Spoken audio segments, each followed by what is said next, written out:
Welcome back to the France 24 debate. We're looking at the Brexit question, the referendum happening today. We're asking what happens next. Basically, does anybody know? And I think very few people can actually say that they know exactly what's going to happen. Let's reintroduce our guests. Amber Minogue, British stand-up comedian who lives here in Paris. I wonder how you cope with a Parisian audience, given your British sense of humour. Oh, it's tough. It's tough? Very tough. You look like you do it very well. On the other side of our studio, Pierre-Jérôme Hénin, former deputy spokesperson of the Élysée and former advisor at the European Commission. Sir, you know Europe inside out. A little bit. Yeah. What I would like to say, which is very important, is whatever the result of the vote today is, we'll know that, I think, around 4 o'clock in the morning, next morning. We've definitely entered into a damage control situation. If the Remain wins, and I do hope so, it'll be by a very close margin. And you can be sure that the Conservative Party leaders will go to Brussels and say, listen, guys, we've had so many problems with these European issues. We need to heal the wounds. So give us a break for another couple of years. Let me give you a pause. Kenny Imafidon's waiting for us. He's ambassador of Bite the Ballot, the group that tries to encourage young people to vote. Kenny is also a political analyst. He's joining us in London at some stage. I hope he's still there and hearing us. Kenny, good to see you. Good to see that you're still with us. You were saying younger people not coming out to vote. No, I'm saying a lot of young people will come out to vote. Will come out to vote, We know the polls have said only half.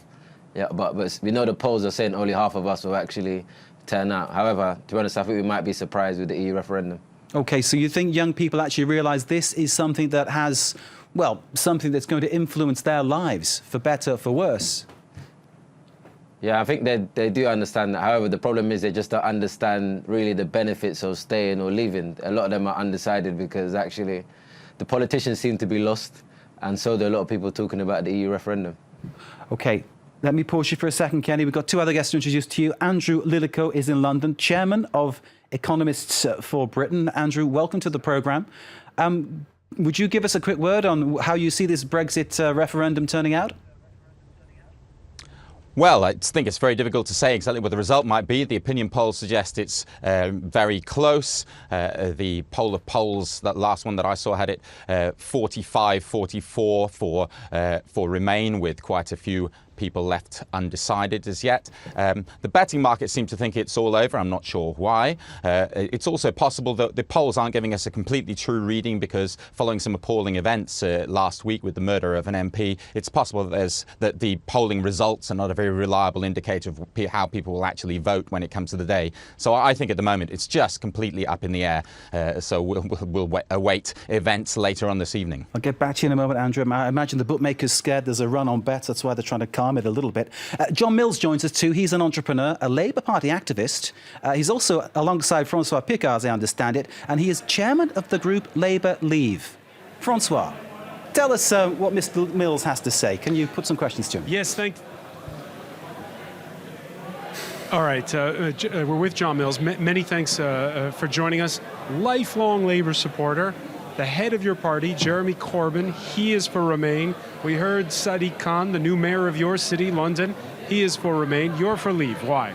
Well, I think a large number of other people who supported Labour in the last general election are for Remain as well. And I think the Labour Party is in quite a dangerous situation where maybe 40 or 45% of its supporters don't agree with the policy that it's pursuing from the centre. And what does that mean? That those people could desert, for instance, to UKIP? Well, I think there is a danger that the Labour Party is going to lose support if it's as very enthusiastic about the European Union as it has been. I think it would have been better to have had a more critical but constructive stance, which was more in keeping with the way a lot of Labour-leaning people, especially outside London, think of the European Union. OK, so tell it to us straight here. Are you rooting for Leave to send a message, or do you well and truly want the UK to leave the European Union? Well, I think that what most people in this country would like was some sort of associate status with the European Union. We want to cooperate with the countries there. We want to have free trade with those countries. We want to be able to visit them and to welcome those people coming from countries on the other side of the Channel here as well. What we don't want to do is to be part of a United States of Europe. We don't want to be part of a big federal enterprise and a political project, which is what we think Europe's going to move towards being. François? To people from François, the to other interrupt side you. of the channel, it looks like raising the drawbridge. Terribly so. To ask a question, Pierre-Gilles Hénin here in the studio. He's going to put a question to John Mills. Hello, just a question. There is something that is quite strange to me. You say that you don't want of a political project. You only want to do business within Europe with a free trade zone. This is actually the case. I mean, one ought to say that the EU as it is now is a British EU. No political project, business only. So what else do we want? Basically, the Brits have got it good already. All right, so Mr. Hénin, former spokesperson for the French presidential palace, saying you're asking for just basically a commercial relationship with the EU. That's already what exists. He's asking you point blank, what do you really want? Well, I think what we want to be is really friendly with Europe. We want to trade with Europe. We want to be able to visit Europe. But we don't want to be part of a really major political project to turn Europe into something like the United States. We think that really the main focus of people's democratic instincts are at the nation-state level, not at pan-European level. And as a member of the Labour Party, do you truly believe that outside of the EU, Britain can, for instance, save the Port Talbot steel mills from Chinese dumping on their own? Do you believe that outside of the EU, Britain can negotiate with other big blocs, including the United States? Well, I think we could certainly negotiate with other countries. I mean, the EU has got no trade deal with China or Japan or India or Australia or the United States. Getting 28 countries to agree on anything is not nearly as easy as getting one country to agree on a trade deal. But in terms of the economy as a whole, I don't see any reason why the British economy can't thrive. We're the 5th biggest economy in the world. Why we can't stay on our own feet and trade with everybody, including the European Union. We don't have to be in the single market to trade with the European Union. All right, Mark Owen, there's the argument from John Mills of Labour Leave. François Picard and John Mills, thank you very much indeed. Joining us from a pub there in London. Lucky people. Amber, were you convinced by what John Mills had to say? Well, no, not really. I mean, the problem, I think the reason we find ourselves in this mess with this referendum is just because of an attitude like that. We want this, we don't want that. Britain from the beginning should have been part of the European Union. You know, they'd say, oh, we don't want this, we don't want to be part of Schengen, and they don't. How much stronger would the European Union be, the single European currency, if Britain had been part of that? And then we wouldn't be facing that now. And this goes right back to, when they set this all out in the first place. So it's not that kind of relationship. You can't just pick and choose. It's not a pick and mix. Britain should never have had that option, and then we wouldn't be here now. It was very short-sighted. Reaction on Twitter here from one of our viewers. Brexit will be irreversible because the EU will stop existing soon after the UK leaves. Pierre-Jérôme. That is one of the major issues at stake. I mean, even though once again, the harm is already done, and once again, we're in a damage control situation. How are we going to prevent this referendum mania to spread all across Europe? This is one of the major issues at stake for the European leader, besides the fact that whatever the result is tonight and tomorrow, European leaders will have to sit down around a table and say once for all, what do we still want to do together? What is our political project? And to go way beyond and find a new impetus for the European building. The only problem is that I don't see any European leaders really willing to do that. I don't see it in France. I don't see it in Italy. I don't see it in Germany. So who's going to do the job? That is a very interesting question. Is that the basic problem, though? You can't have a 28-head Hydra type scenario where it just disintegrates. That's what John Mills was saying. It's chaos, isn't it? It's a matter of political will. If you have a couple... Let's take the Franco-German relationship, for instance. Does it still play its role of a sort of a European engine pushing up initiatives? I don't think so. You don't need to have 28 people running at the same pace. You need to have a couple of leaders, 3, 4 leaders maybe, wishing to move ahead and then taking people behind them. But I don't see the 3 or 4 leaders, and that is a very important issue. How are we going to get out of that? I have no opinion so far. Let me bring in the chairman for Economists for Britain, Andrew Lillico, who's awaiting us in the studio in London. Andrew, welcome back into the discussion, and feel free to chip in anytime you like. If you say something, I can hear you. I'll try to bring you in. In terms of what we were saying earlier about basically the EU has already been set up for Britain for ages. So what's the problem? Do you agree with that? So in my view, the analysis which says that you can't really have a pick and mix pick and mix Europe is entirely correct.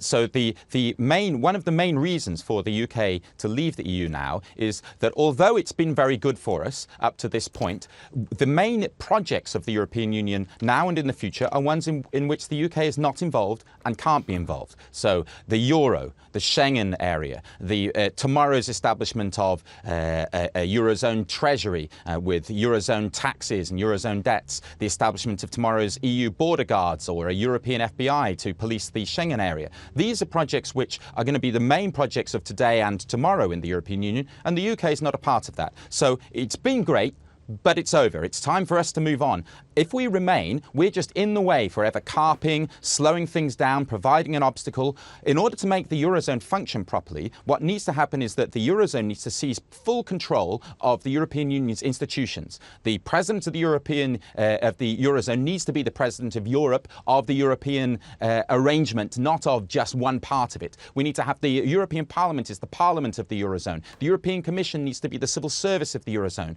These things, as they stand, might need new treaties to establish new institutions for the Eurozone that were separate from the European institutions. That could be very difficult to get through. What really needs to happen at this point is that the whole non-Euro EU needs to go away. It needs to end. I believe that Brexit will trigger that. So what will happen is that those other countries which have treaty commitments to join the Euro but haven't yet set a date will be leaned upon very heavily to give a date. And the whole non-Euro EU, if you don't want to join the Euro, then you'll be rolled together with Norway in an outer tier which isn't formally part of the EU.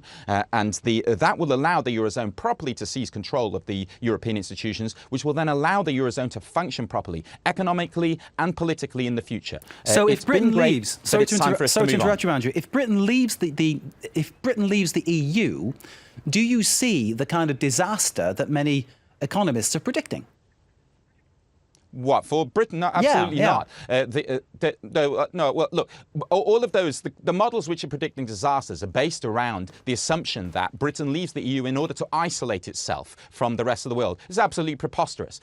Those are based on a notion of political outcomes, if you look off into the future, where the UK raises additional tariff barriers, doesn't do any additional trade deals with anybody else in the world, doesn't seek any new geopolitical partnerships. We're not leaving the EU in order to be by ourselves and cut ourselves off from the world. It's absolutely ridiculous as an idea. They also don't take any account of the various other kinds of benefits which people who favour leaving the EU would see as coming for the UK. So the kind of thing I've described before about the EU functioning better without the UK in it will be to the UK's benefit, because we will then be able to export more to a faster growing EU which works better. We'll also, if we're by ourselves, we'll be able to take advantage of different ways of regulating for tomorrow's new problems. The EU has worked quite well up to now in a regulatory sense because it has a ratchet process whereby once a measure is introduced, it's almost impossible to undo it. Now, that works very well if the things that you're trying to do are obvious, like strip away non-tariff barriers, reduce tariffs, strip away state aid, things of that sort. It works much less well if the best thing to do isn't obvious. If you're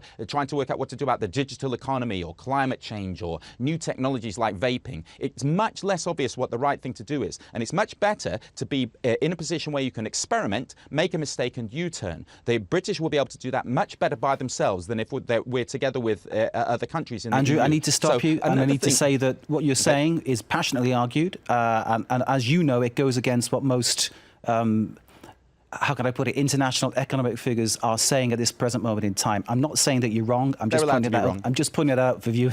Nicely put, sir. I appreciate your confidence. Let's bring in Kenny Imafidon, who's the ambassador for Bite the Ballot. Kenny, of course, encouraging young people to get out and vote. And Kenny, listening to the arguments here about the economy, about jobs, about what happens next, it's key for young people that they get to feel that they are central to this discussion and this whole referendum, isn't it? Yeah, no, of course. But the only problem with the economy is that a lot of young people do not understand the economy, and how it works and really what's going to make Britain prosperous. The fact is, we're not taught about politics in school. We're not taught about the economy. A lot of people have been speaking today about Britain being so prosperous and we're the 5th biggest economy in the world. However, we still have a lot of poverty and a lot of issues here. Anyway, a lot of people here are still unemployed, on low wages, 0-hour contracts. We've got a lot of problems in our own country. And this whole argument about the economy, that's just a step too far for a lot of people who are just about getting engaged in politics through the EU referendum. So it's one of the problems you found, Kenny, is actually explaining to young people.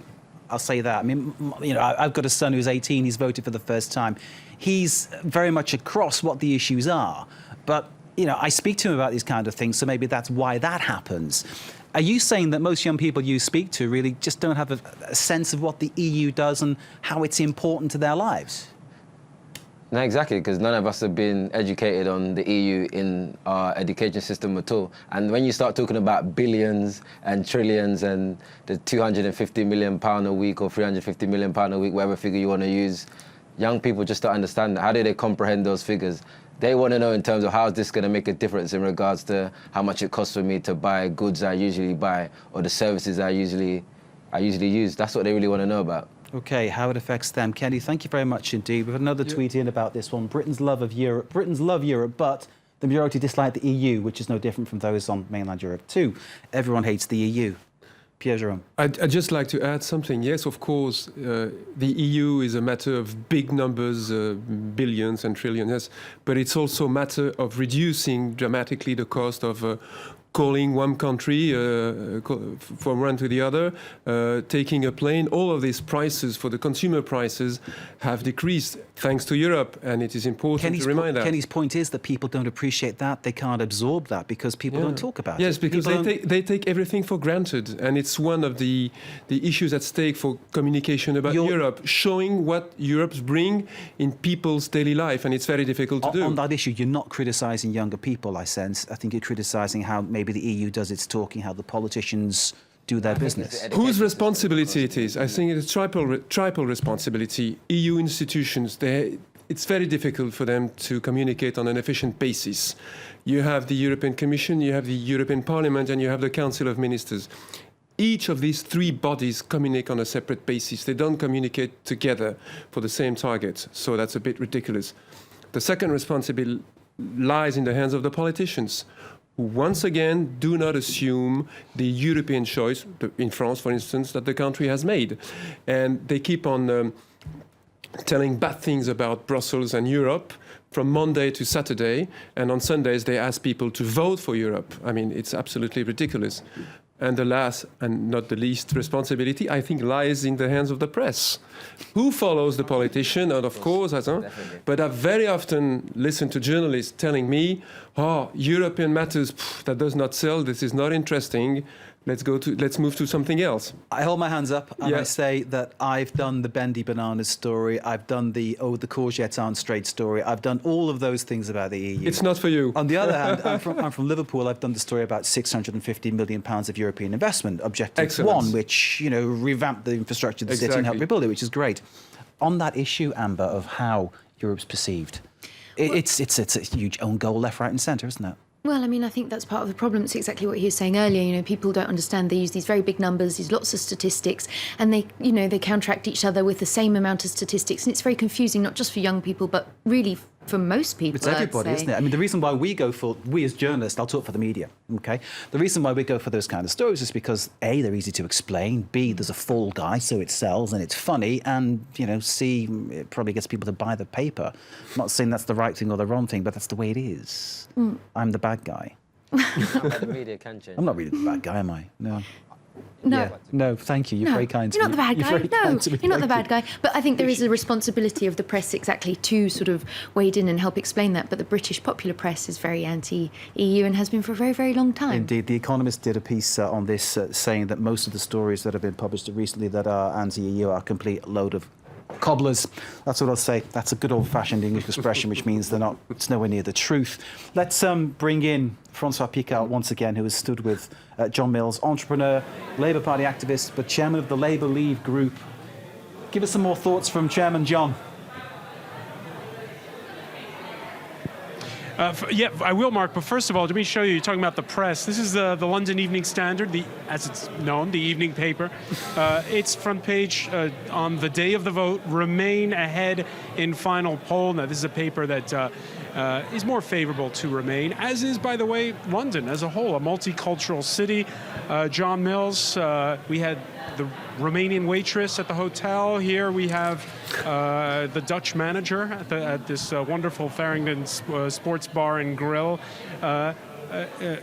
London is a poster child for for the EU and its integration. Yes, I think it is. I mean, the polls have shown that the split from Remain to Leave is about 57% to 43% in London. But that's not reflected elsewhere in the country. There's a big split in the country, and between different groups of people, between the metropolitan elite, between more people who live in the industrial heartlands of this country, about their attitude to the European Union. I think that's going to come out very clearly tonight. And very briefly, if it is, as this newspaper suggests, Remain that wins by a narrow margin, is the argument over for a while? I think the argument will simmer on. I don't think it's going to be settled. I think that if there's a vote to leave, that will make a big change. If there's a vote to Remain, especially by a narrow margin, I suspect nothing very much is going to change. All right, Mark Owen, expect more bendy banana stories if it's Remain. You keep hold of that free copy of the Evening Standard as well, François. Thank you very much indeed. François Picard with John Mills, the chairman of the group Labour Leave. I'm putting the guests on pause. It's time for our Media Watch segment.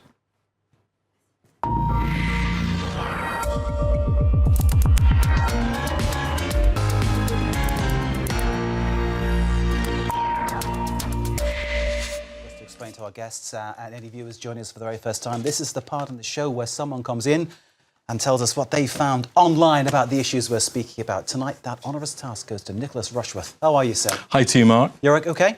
Hi. Hello. Take it away. What have we got here? Everything, a whole bundle, except one thing is missing.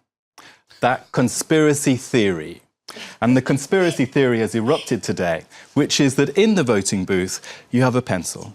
But, well, some of them, if we go to this tweet here by Kalyena Makotov, we can see that she's actually saying, well, in Clapton, don't trust the pencils attached to the voting booths. And we can see, use a pen to vote. Now, what's this about?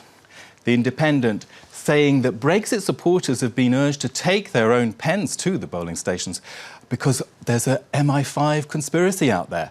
Apparently, according to a survey, 1 in 3 of UKIP voters believe that MI5 are involved in a plot to rig the vote. 1 in 3 UKIP voters says MI5 is rigging the vote. And this is taken off during the afternoon with almost hysteria, a state of hysteria. Of course, that what we've got now, we've got a hashtag use pens. Look at this one saying, well, I was going to use a pen, but it was a Bic from France. And so I just, well, I'm not going to bother. Of course, there are loads of those things out there. The Electoral Commission has chimed in saying, listen, using a pencil to vote is fine, but if you want to use your pen, touchy-feely, then go ahead. Don't leave it behind, though. So British and so polite, of course. Let's go to another story out there. Boris Johnson. He, of course, I mean, part of your discussion has been about trust in politics, I guess. Would you trust this man? The other headline out there, he's been the cheerleader of the Brexit campaign, hasn't he? He was the man behind the original bendy banana story. I mean, he used to feed those kind of stories from Brussels to the press. Look at this headline saying that Boris Johnson has admitted to writing a second column for the Daily Telegraph. Remember when he came out to say, I'm going to spearhead this campaign for Brexit, that same night he wrote a second article, and that was never printed. And that's just the job in journalistic, you know that. Of course. We adapt to all weathers. We have certain interests to defend.